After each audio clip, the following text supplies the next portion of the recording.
तुम्हारे ससुराल वाले राजी हो गए तुमसे?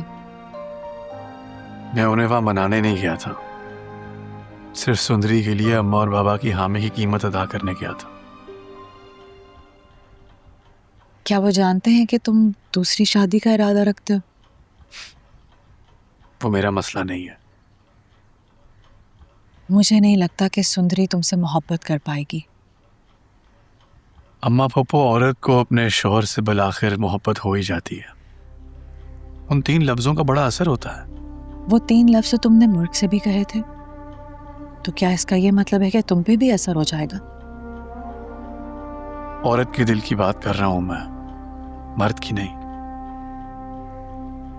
मर्द के दिल के बाहर 2 बहुत बड़े बड़े दरबान होते हैं जो उसके दिल के अंदर जो मर्जी होती है उसकी हिफाजत करते हैं आखिरी सांस तक। मर्जी तो औरत के दिल में भी बसती है। हाँ, लेकिन उसमें ताकत नहीं होती है अपनी मर्जी की हिफाजत करने की।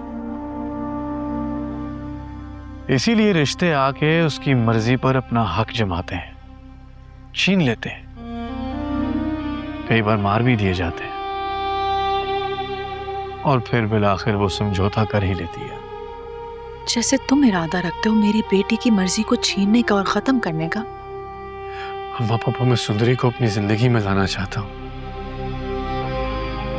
तब से जब से मैंने उसको देखा है, और मैं जानता भी नहीं था कि वो आपकी बेटी है था।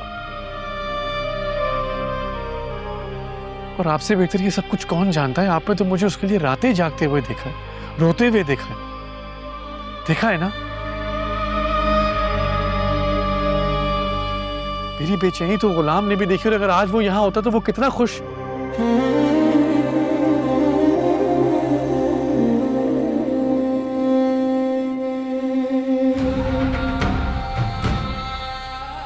खिलौना नहीं है बादशाह, गुलाम की मोहब्बत है। तू तो क्या इस दुनिया में कोई भी मुझसे नहीं छीन सकता। सुंदरी सिर्फ और सिर्फ मेरी है। दिल टूटिया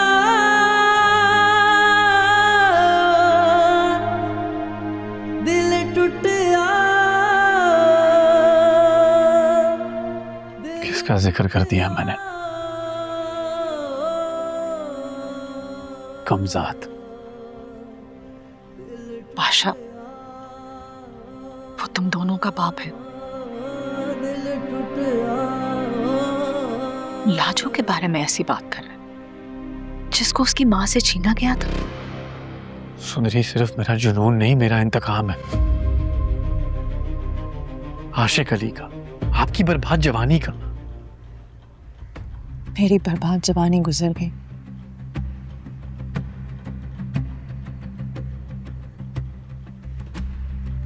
मुर्ग भी इसी खानदान की बेटी है।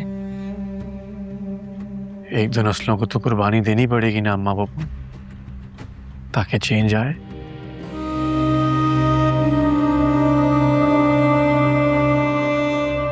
तुम मुझसे वादा कर, तुम मुर्ग को दुख नहीं दोगे। आपने जो मुझसे वादा किया है उसके बदले मैं आपसे कोई भी वादा कर सकता हूं।